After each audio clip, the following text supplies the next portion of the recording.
Good afternoon. When you've stopped flashing your cameras, I'll read a statement. Can I begin by saying that I am extremely concerned and upset by the Henry Report's findings regarding the unauthorised release of the Kitteridge report insofar as they relate to me.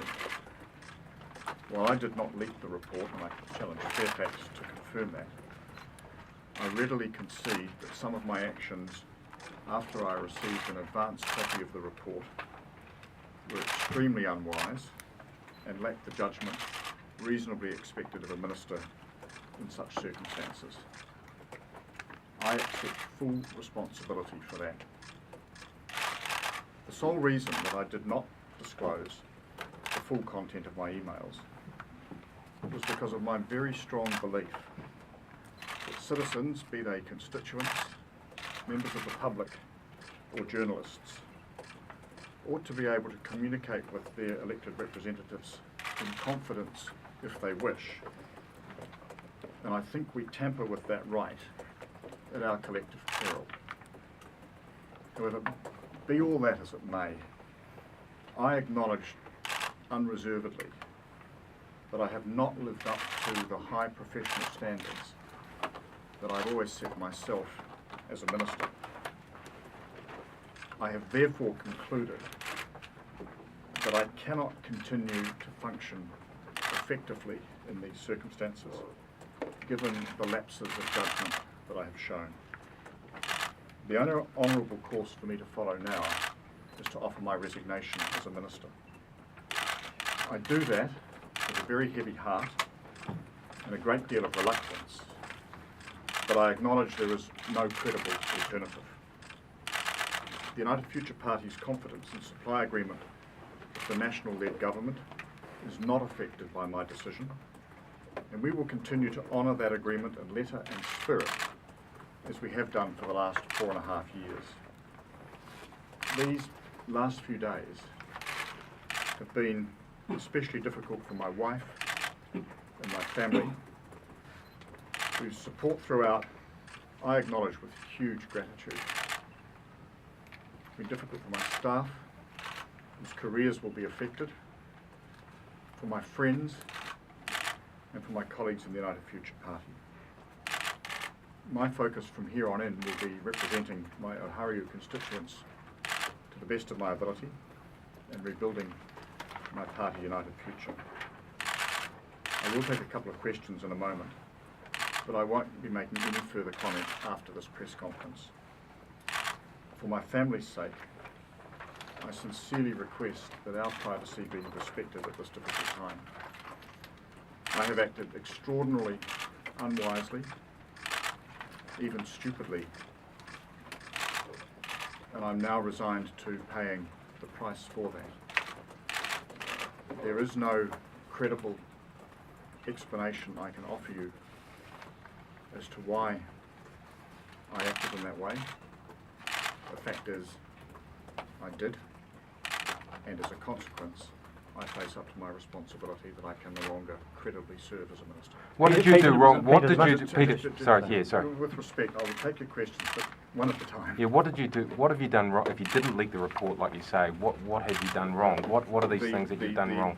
The fact, in my judgment, that I canvassed the possibility of making the report available, even though I didn't do so, was a lapse in judgment. So you canvassed the possibility with Andrea Vance of making the report available.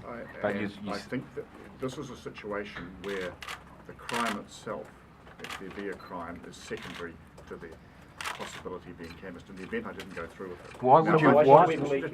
Just a second. But why would you want to do that? Why did you even canvass? That is the bit. Why would you want to hurt the key government? That's my question. No, I didn't want to hurt the key government. As I said, I cannot rationally explain why things happened the way they did. I'm grateful to myself as much as anything else that in the end they didn't proceed in that way. But the lapse of judgment of itself is sufficient. Why should we believe you when you say you did not leak the report? The Henry report all but names you. Yes, it does. The Henry report also records my statement of events as to what happened. And I can tell you clearly what happened. I received the report on the 27th of March. As is my custom with all sensitive papers, I took it home in my briefcase that night for safekeeping. It was returned to my office on the Thursday, read by my Chief of Staff, returned to me that evening. That was the Thursday before Easter. I took it home in a locked briefcase Thursday night. It stayed there until Wednesday the 10th of April. Let me explain what happened in the interim. On the Saturday, my wife and I left for a holiday in the United States. We returned on the 7th of April. As is customary in those events, ministers returning home get presented with a big suitcase of papers from the time they've been away. I spent the Sunday afternoon working on those. I didn't really think it was worth bringing two briefcases into the office on Monday. Since the report was still some time off being released, I left it in my locked briefcase at home on the Monday, the 8th. I didn't actually bring it to work on the Tuesday either, because I was on an early morning flight to Auckland to give a speech before returning to Wellington, and I simply took a little satchel with the speech notes in it. The report stayed locked in my briefcase until I returned it here on the Wednesday morning, which was the day after it had been released publicly. Peter,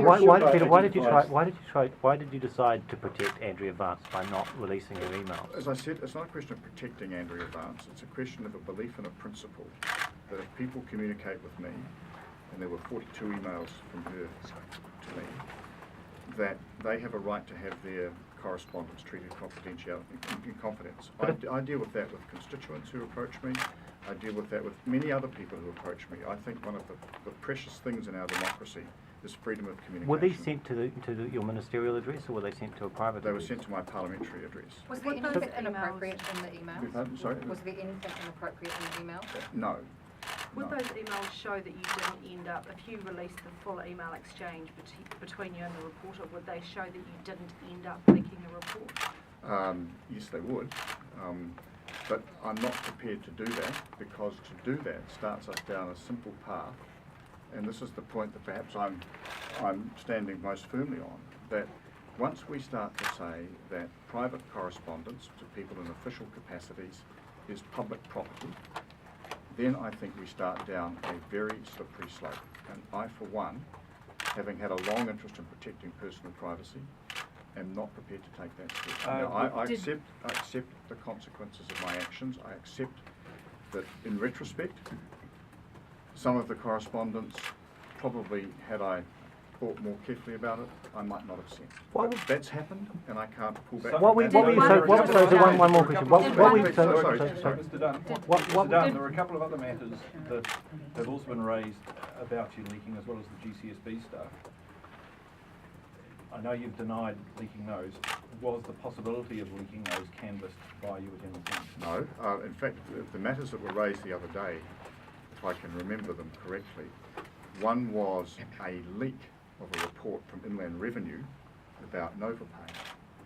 When the Minister of Revenue contacts a journalist to talk about the implications for taxpayers of NovaPay changes, that is hardly a leak. One was a statement that was published in full. I'm sorry, I'm ducking under cameras to look at you. One was a statement that was published in full on my party's website. That is hardly a leak. So I'm not worried about that, because those instances don't apply. As to the two other situations, when I was a member of the Intelligence and Security Committee, to which they relate, I discharged my responsibilities fully, including protecting the confidentiality of information received there. I'll take one more from you and someone else. Did one of your staff members leak the report? No. How are you sure about that? Because I trust my staff, and in the period when the report was available, the only person who saw it was Rob Eddy, and the suggestion that Rob Eddy would leak a document is simply preposterous. Here's the story you've got to think about. This document was in a locked briefcase in my home, which was covered by a monitored alarm, which defaults to, if I'm or my wife aren't there to answer, it defaults first to my office in the event of a break-in, second to the police. My home wasn't entered during that period. Yeah, but that's not the point. Monday the 8th of April, you were back in the country. You I've got an told- email. Yeah. You went out for an hour. Yes. And So if you look it at could the have time of- happened. It could have happened then. If you look at the time of day, it's lunch.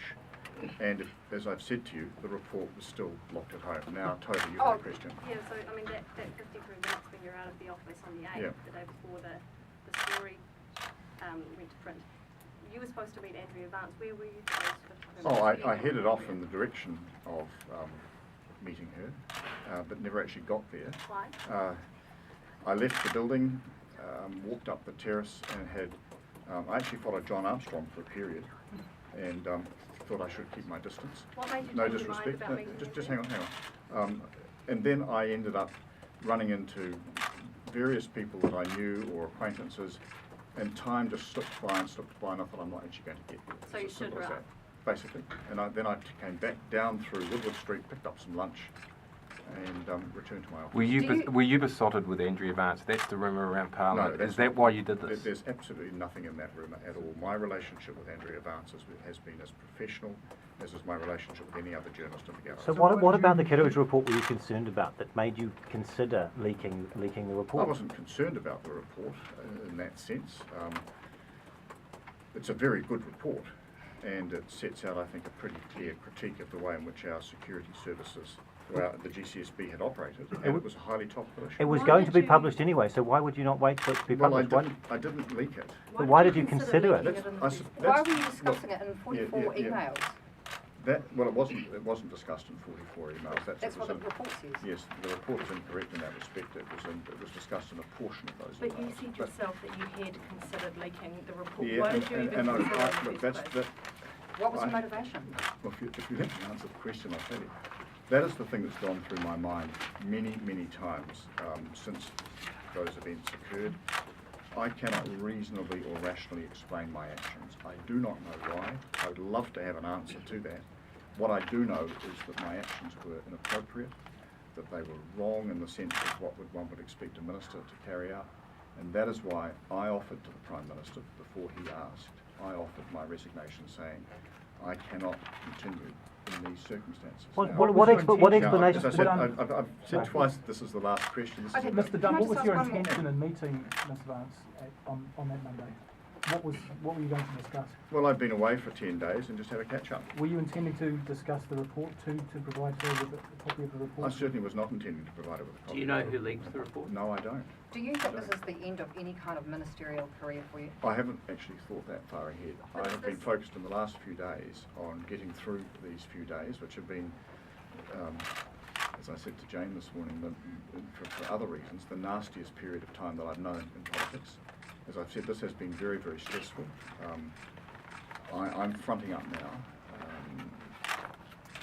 I've told you the story. I've told you as best I can my account of how I handled the report.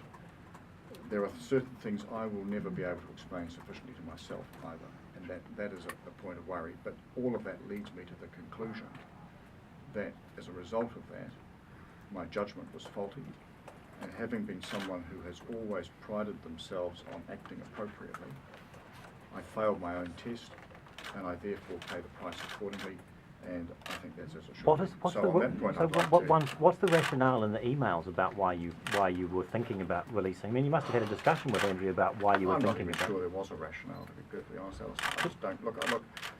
There must be something in there No, which I don't. gives you a clue as to why you did this. You pore over things, you think back over events, you wish you could find the obvious answer as to what happened and why. I can't. I mean, some I'm people- a human being. some- I've made mistakes. I've acknowledged those, but I'm not responsible for the early release of the report. And given the fact that I, as I say, failed my own tests, it's appropriate I stand down, and that's what I've done. Some people think that leaking of the report would have been a responsible thing to do. Oh, I've had those emails, and I see apparently someone told me recently I was trending on Twitter as a result. That's all irrelevant, frankly. Well, I have screwed up here. if you were I'm concerned about it- I'm accepting the consequences, and I thank you for your attendance today. So do you think the Yeah. public are going to think that you actually leaked this report? public will form their own conclusions. My conscience is clear. Will you stand again in 2014 in Oharu? I have made no decision one way or the other on Do you that, expect and John Key to give you support? I won't make that call until much, much later in the year. Yeah. Okay, thank you.